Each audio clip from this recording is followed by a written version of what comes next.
یہ نہ سمجھو کہ ہم شہید ہو رہے ہیں. ہم نے جو لوگوں سے وعدہ کیا تھا یہ وہ حکومت ہے جو انشاءاللہ ایک ایک وعدے پہ پورا کھڑا ہوگی. ہم نے یہ بھی وعدہ کیا تھا کہ ہم کرپشن کے جن کا مقابلہ کریں گے. مجھے بتائیں آج تک کبھی پاکستان کی تاریخ میں کوئی جماعت آئی ہے جس نے اپنے آپ کو کمزور کیا، اپنی کوalition کو کمزور کیا ہے، کرپٹ وزیروں کو باہر نکالا ہے؟ کبھی آئی ہے؟ ہر وقت مفاہمت، کمپرومائزز، مکمکہ. تحریک انصاف کے اتحادی اور ہم نے فیصلہ کیا کہ اگر اصول کے اوپر حکومت گئی اور ہمیں کسی نے بلیک میل کیا، ہم شہید نہیں ہوں گے، ہم پھر سے الیکشن کروائیں گے اور بڑی میجورٹی لے کے آئیں گے. اب میرا پیغام یا محمد نواز شریف آپ کے لیے،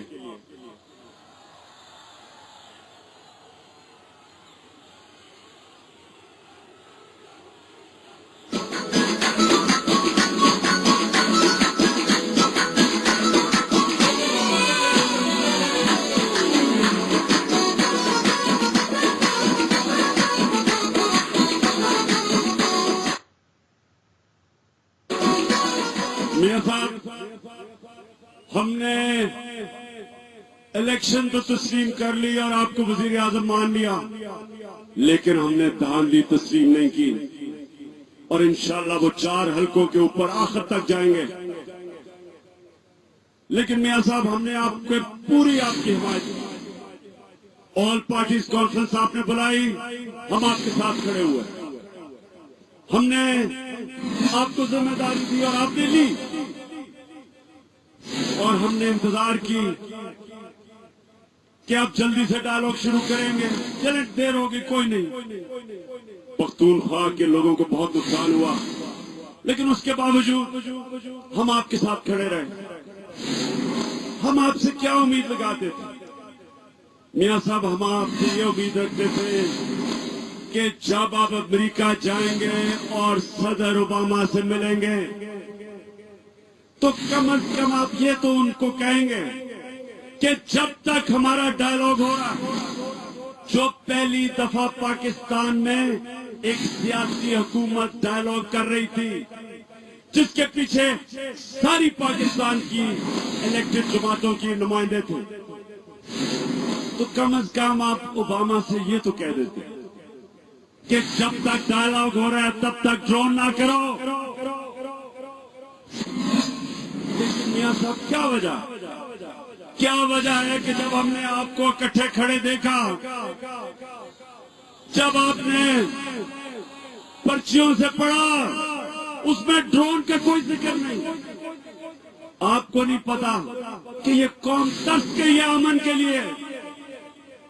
آپ کو اندازہ نہیں کہ پختونخوا میں کتنی تباہی اس جنگ نے مچائی ہے.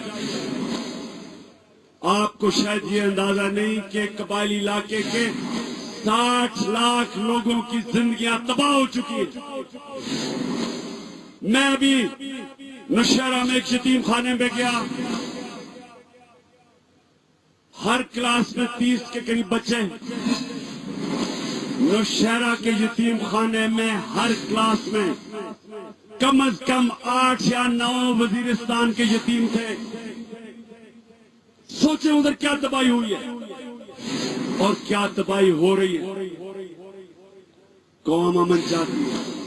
قوم ایک امریکہ کی جنگ میں جو ایک ڈکٹیٹر لے کے گیا تھا، قوم تنگ آ چکی ہے.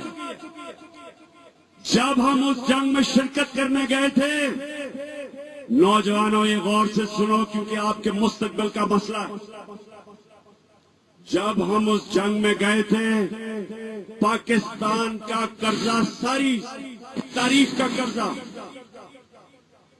تقریباً 60 سال پاکستان کو جو پورا قرضہ تھا وہ مشکل سے 5000 ارب روپیہ تھا. آج پاکستان کا قرضہ 14000 ارب روپے پہ پہنچ گیا. یہ قرضہ، یہ جو قرضہ چڑھا ہے، مجھے بتائیں گے آپ کے اوپر کیا پیسہ، کدھر کیا پیسہ؟ یہ امریکہ کی جنگ پہ گیا ہے، ہمارے سے جھوٹ بولا گیا۔ جب ہمیں جنگ میں شرکت کروائی تو جھوٹ بولا گیا کہ جی جو مار رہے ہیں ہم باہر کے لوگ مار رہے ہیں، پاکستانی لوگ نہیں مار رہے۔ پھر ہمیں سے جھوٹ بولا کہ صرف وزیرستان جا رہے ہیں القاعدہ کے پیچھے۔ کیا 300 400 600 القاعدہ کے پیچھے 1.5 لاکھ پاکستانی فوج جانی تھی؟ اور جو اس کے بعد ہوا، جو پاکستان میں ہوا، جو ہمارے ملک میں لوگوں کو پکڑ پکڑ کے امریکہ کے حوالے کیا، ڈاکٹر عافیہ صدیقی، اس کا چھوٹا بچہ 1.5 سال کا تھا، تینوں بچوں کے ساتھ امریکہ کے حوالے کر دیا۔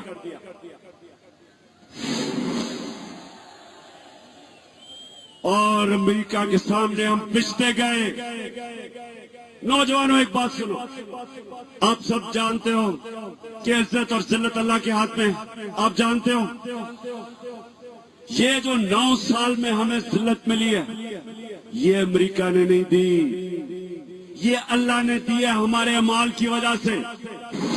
جب ہم نے اپنی سرزمین پہ ظلم ہونے دیا، جب ہماری حکومتوں نے اپنے لوگوں سے جھوٹ بولا، جب عافیہ صدیقی اور اس کے 3 بچے جیسے پتہ نہیں کتنے لوگ امریکہ کے حوالے کر دیے، جب جنرل مشرف خود اپنی کتاب میں لکھتا ہے کہ ہم نے پیسے لے کے لوگ امریکہ کے حوالے کیے، جب ہم نے کتنے لوگ مارے اور پتہ ہی نہیں، بس یہ ملیٹنٹ مارا گیا، نہ نام نہ کچھ،